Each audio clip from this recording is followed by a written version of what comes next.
Hello and welcome to Wade's Weekly Wanderings for this October 10th, 2024, the 19th Sunday after Trinity. As usual, we'll begin with the Proverb, chapter 15, verse 20. A wise son makes a glad father, but a foolish man despises his mother. This gives us the opportunity to actually reflect on our life. Am I making prudent choices, courageous choices, just self-denying choices in order to better the lives of my neighbors? What this proverb is saying and what Solomon is saying is that your choices, affect those around you, most notably your parents. If you are a student here, if you are a child here, think of how many times you don't do your homework and then end up in a conversation with the teacher, and then your parents get dragged into a conversation with the teacher, and then there's progress reports, and then there's signing things, and then there's making sure that the things are being turned in when they're being turned in. Your choices affect people outside of you. Another very clear example, and we kind of draw this out into the church by saying that one person's sin can't surely affect another person, and yet it does. An example of this is when you're driving through Ohio, because it's always Ohio, and somebody's just sitting in the left lane of the road going 50 and the speed limit's 65, because that's what they do in Ohio, and you have that just anger build up in you as you try to pass on the right and do ridiculous things, and then it throws all the other lanes in the highway into chaos because you've got people weaving in and out of traffic to get around one guy who selfishly chooses to go 15 under the speed limit. Sin affects those around us, and most notably our parents. It changes a little bit as we get older because then it'll affect our children, and spoiler alert for the Proverbs, it will go on to say that parents are the pride of their children. This relationship shows that we are integrated with one another, and that like marbles on a field or on the grass, we roll into each other and we affect the lives of others. And so we need to look outside of ourselves to value the people around us and know that our decisions, our choices, even our sin affects them. So just something to consider as you get angry driving, or you roll your eyes about a parent-teacher conference, or you just don't want to do your homework. Moving on to announcements, we got several announcements coming up here. The first and foremost, I'm going to call this one a general announcement because we are collecting for our Thanksgiving food boxes starting October 14th. And so you'll be able to see what you guys have previously done, thousands of dried goods, canned goods, just paper towels and toiletries and things like that, all lined up in our hallways as we get ready for Thanksgiving and to generously share for families.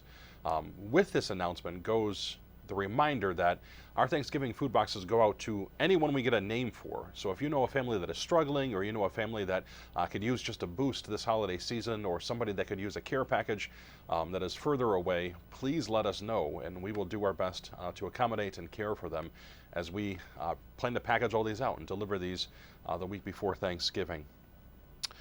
Following that, our parent night is going out, and this is honestly for everybody, especially the parents of our students in school, to help equip your children and give you the tools in which to do it.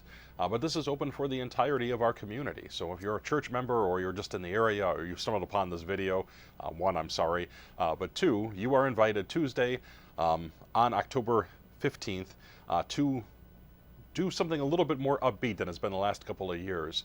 The studies have shown that all the technology uses, all the screen time, all the video game usage, and all these things now are concretely having a bad effect on your kids, and we've been kind of beating that drum for the last few years. And so this one, I want to kind of just fill in the negativity. So now that we've removed these things from our life, now that we are aware and we've got the blinders off to what society tells us, what do I do? And so we're going to use predominantly Barna's study called Gifted for More as the basis of our parent nights. And what we want to do is equip you and help you uncover your talents, the things that you are able to pass on to the subsequent generations, and the giftings that God has given you, so that we may be good stewards fumbling towards faithfulness in this vale of tears. And so that is coming up on October 15th at 6:30 p.m. Other general announcements: our circuit convocation, where our local area Lutheran churches get together, are having our convocation here at St. John's on October 26th from 9 till 3. Hazel Coffee will be here, and it is incredible coffee. Hollywood Snack Shack is providing all of the sandwiches and chips and all of the things alike that are necessary for that. So we are encouraging you to sign up. This is a free event because we want to just make sure we've got enough coffee and enough sandwiches and enough snacks throughout the day. And so please sign up for that. You can find the QR code in the posters that are around the church, actually around all of your local churches, as well as in our weekly email. And if you do not get our weekly email, please talk to Ann Tapley, and she'll make sure that you do. On October 27th, two big things going on here. One, Gifts from the Holy Land will be here in our morning services to talk about what's going on in Israel for the state of Christians and the plight of the faithful who are over there in the Middle East. They will be here with different olive wood, I don't want to call them trinkets because that sounds, we'll call them gifts. Olive wood gifts that will be here, crosses and just candlesticks, nativities and the like. If you'd like to purchase them in order to support the Christians of the Holy Land in Israel, you may do so between services at before and after service. They'll be here on October 27th. Also, October 27th is Reformation Fest.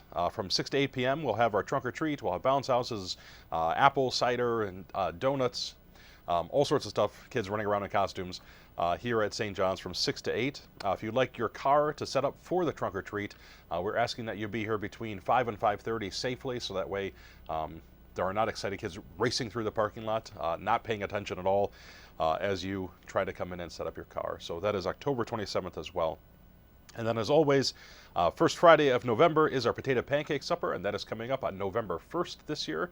And so the day after trunk or treat, if you haven't got your sugar fix, come get your cholesterol fix, as we have our potato pancakes in the fellowship hall. And St. John's, you know what to do. Just come eat, drink, be merry, and have a blast. On the school side, a couple of things to note. First, again, for the school families, Parent Night is a mandatory event.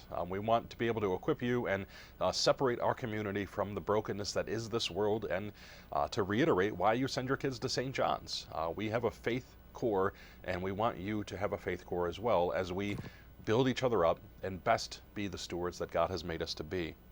Following that is Picture Day, and Mrs. Gurney has asked me to remind you that hair should be cut before Picture Day, and so that is coming up on October 16th. On the church side, a bunch of Wings Women in God service events coming up. LWML Sunday is on October 20th, and so you are going to be able to interact with them and ask questions of our ladies, and be invited to all of the things that we do, the first of which being our zone rally coming up on November 2nd. It'll be at Grace Lutheran Church in Monroe, and it'll be an excellent opportunity to gather together to learn and edify one another, and build each other up in the faith. Our Wildcat of the Week is a first grader this week, and I kind of want to just leave that hanging. If you're a first grader, get excited.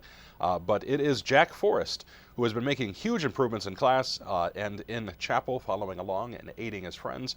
And he has been a big helper to Mrs. Campbell and Miss Short in first grade. So Jack Forrest, if you or your family are watching this, let them have you go ask Miss Gurney for a snack pass, and she will take care of you for that.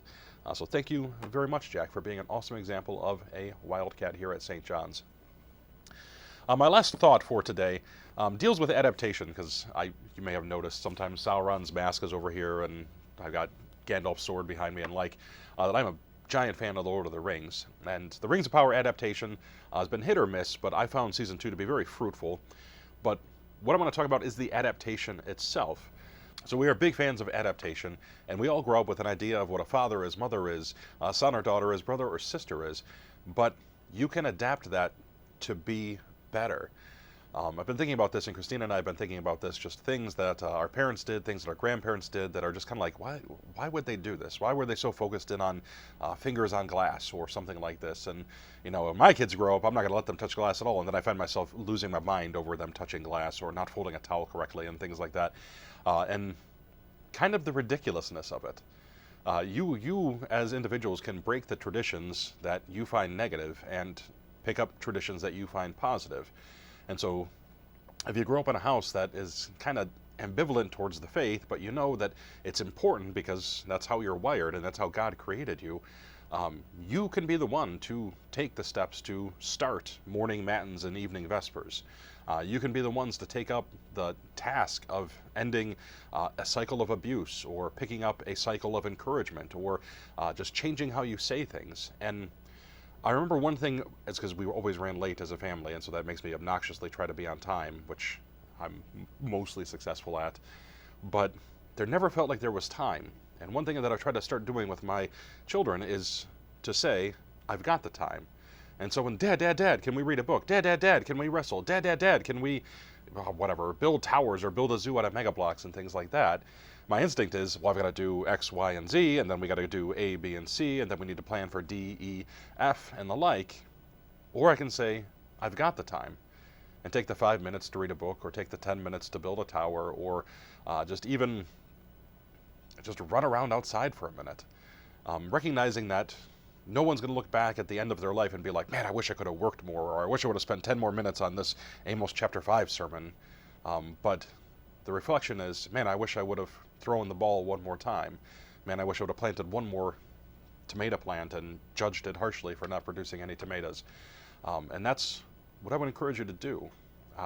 End the cycle of abuse, end the cycle of bad habits, and pick up the good ones, and say you've got time. Your kids are desperate for it. Your family is desperate for it. To know that you value them and you know that they are worth valuing. So, got a real heartstring here for a minute, so I apologize, but it's worth having the conversation and worth taking the minute to reflect. What do I do that my parents did that I hated? What do I want to do instead? What do I feel like I'm burdened by and being, checklisted to death? What am I going to look back on and see what I missed? If we ask those questions in the present, we won't have the regrets later on. All right. So that is what I have for you this 19th Sunday after Trinity on October 10th. We'll see you next week. And as usual, here at St. John's, we believe, we love, and we teach. Go in peace. Serve the Lord. Thanks be to God.